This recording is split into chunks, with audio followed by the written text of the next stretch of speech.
Hello, hi guys! Magandang hapon sa inyo lahat. This is Jim from Masagari Channel, a faith healer, also matarder. So ngayong hapon natatagan natin na nagsasabihin sa'yo ng ating mga gabay. This is a weekly gabay for the month of September 23 hanggang September 30 for the sign of Cancer yan. So Cancer, Cancer, Cancer, welcome to my channel. So, ano kaya ang messages and advices and spirit guides ang ating masasaga for today's video? Kanina man kayang energy or kaganapan sa buhay mo ang ating masasagap o ating mahagilap. So guys, this reading is a general reading lamang, hindi lahat makaka-resonate. Kunin lamang pa makaka-relate sa inyo and comment down below kung kaninong energy ang ating nasagap. And of course, don't forget to like and subscribe my channel and hit notification bell for more videos updates. Sa mga hindi pa po nakakapag-subscribe sa aking channel, please click nyo na po subscribe button dyan sa baba for all bell para updated kayo sa mga videos na i-upload natin every time in every moment. So guys, kumapit-kapit ka dahil ito na mensahe sa'yo ng ating mga gabay. Angel Spirit Messages, ano ang pinakamensahe sa'yo ng ating mga gabay for the sign of Cancer? There is a Chariot card, no? There's an actions, and of course, there's a movement, no? May paggalaw na ng baso. There's a Queen of Pentacles. There's a practicality about sa finances. At the same time, there's a Five of Pentacles, no? There's a sudden changes na magbabago, no? Kumbaga, there's a financial loss. At the same time, there's a Two of Cups. Now, there's a partnership. Kumbaga, dito mabubuo ang partnership. And because there's a judgment. Kumbaga, there's a wake-up call or red flag. Kumbaga, there's an awakening at the same time. So, let's see what is additional messages.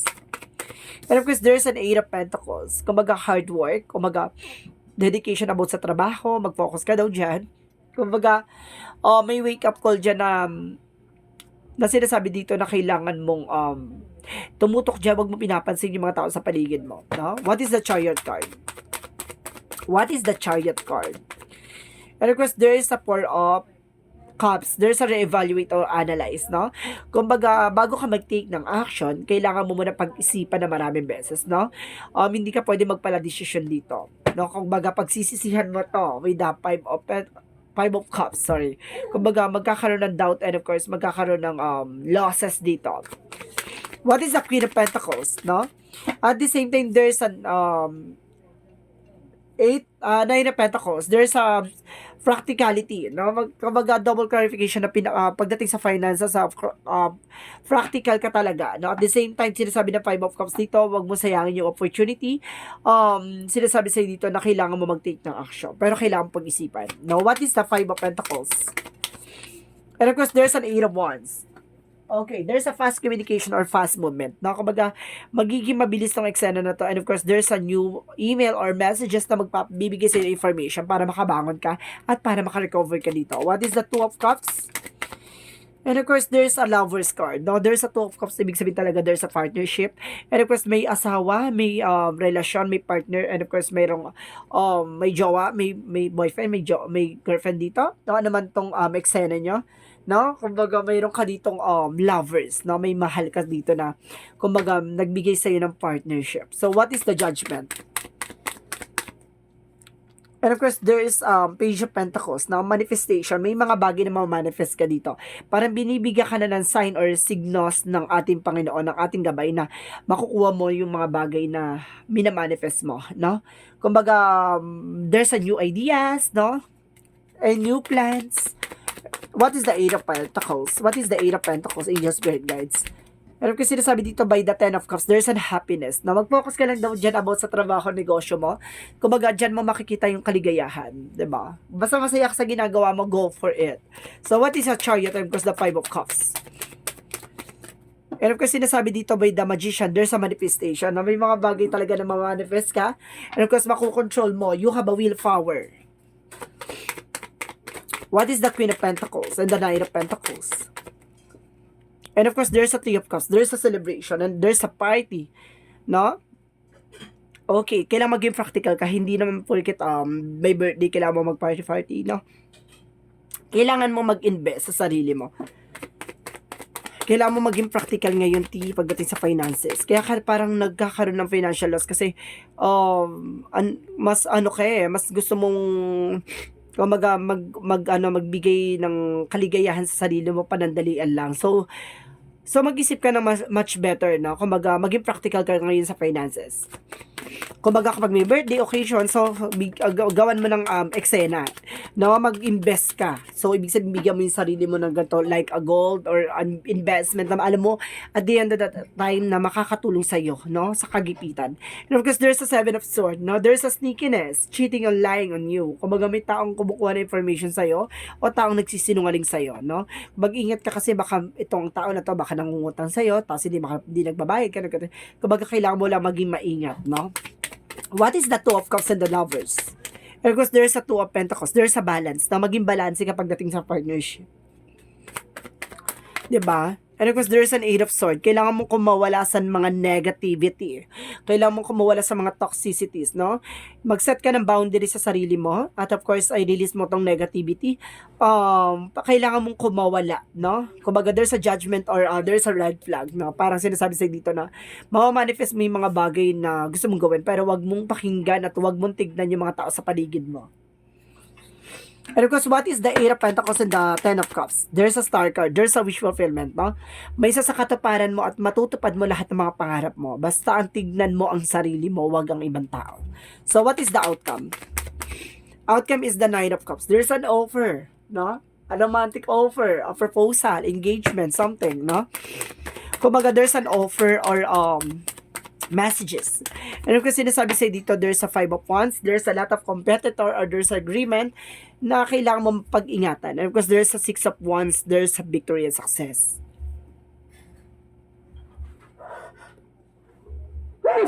My God. Now, at the same time, there's a Four of Wands, there's a celebration, no? There's a twin flame energy. There's a celebration coming in for you. So, let's see what is additional messages. So, meron talagang victory and success dito, Tiha. Mag-ingat ka lang kasi there's a lot of competitor na marami kang kalaban dito. Mag-ingat-ingat. So, additional outcome. There's an emperor, no? Be mature enough or you're being a boss dito, no? You're become a boss. At the same time, there's a Queen of Swords.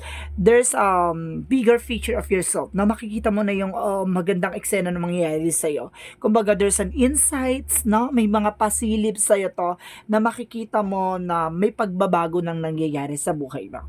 Kumbaga, may katuparan dito. So, mag-ingat ka lang dito. There's a red flag, no? At the same time. Mag-ingat ka lang din, no?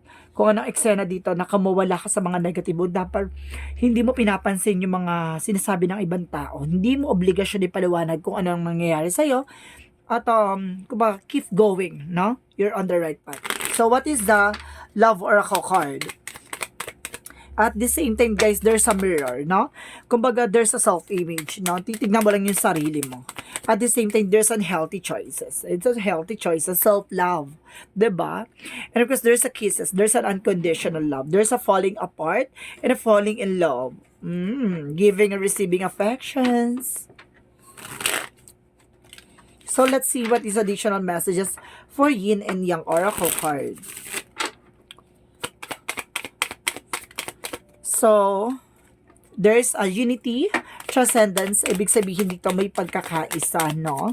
Talagang may kaugnayan to ng partnership and at the same time na kailangan mo lang umiwas sa mga mapanghusga or mga negative energy na competitor, no? At the same time, there's a self-care. Talagang there's a self-love dito, ha?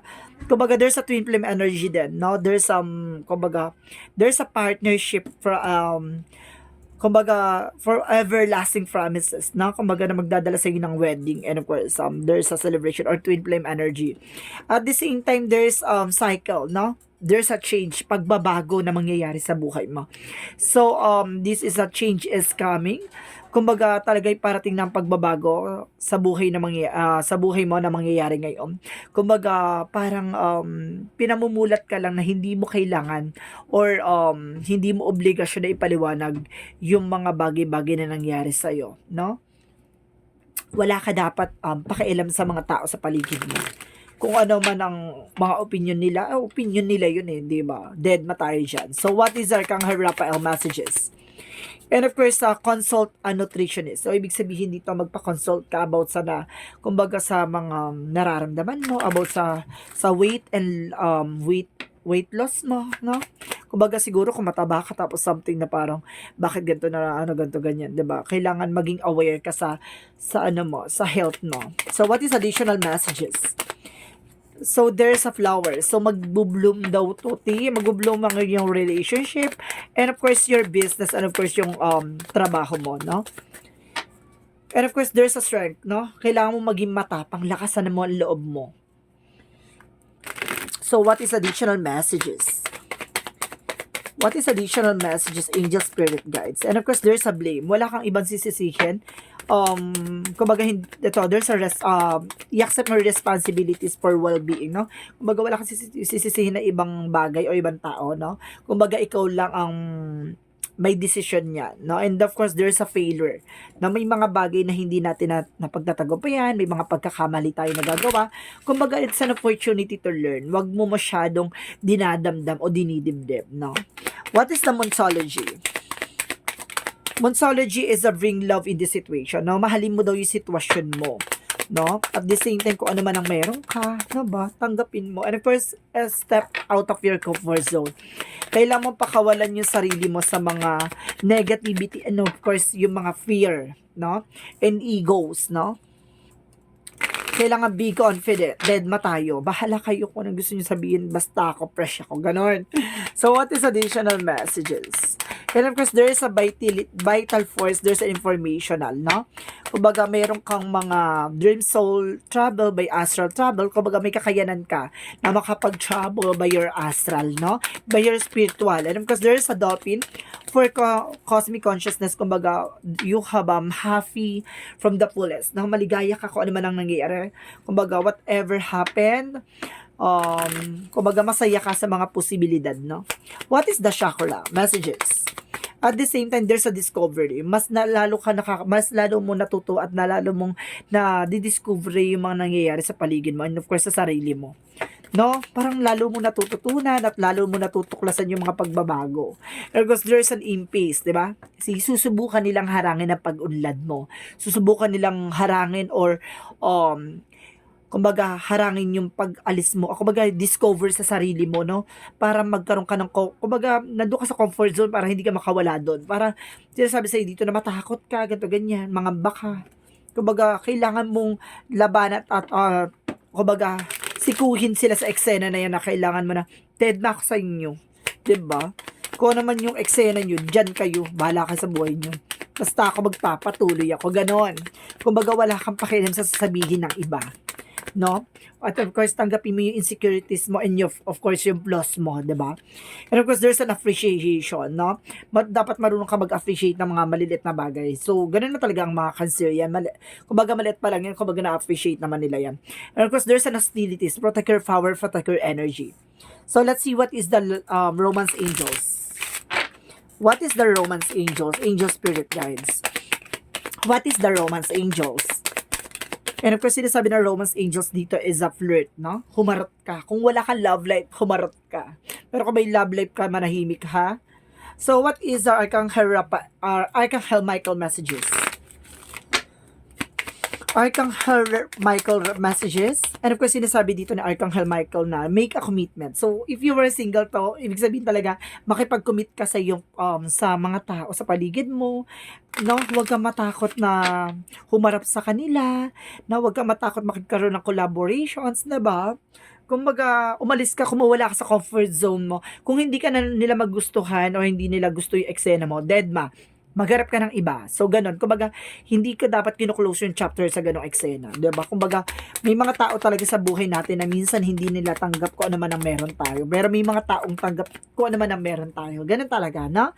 And of course, sinasabi dito, whatsoever shall do the will of my Father, which is the heaven, and the same is my brother and sister and my mother. Ibig sabihin dito, kung ano man yung dapat na ginagawa mo, no? Or gagawin mo sa iyong pamilya, no? Kumbaga, ganun din ang mangyayari sa mga susunod na henerasyon, no? So, what is an angel's number?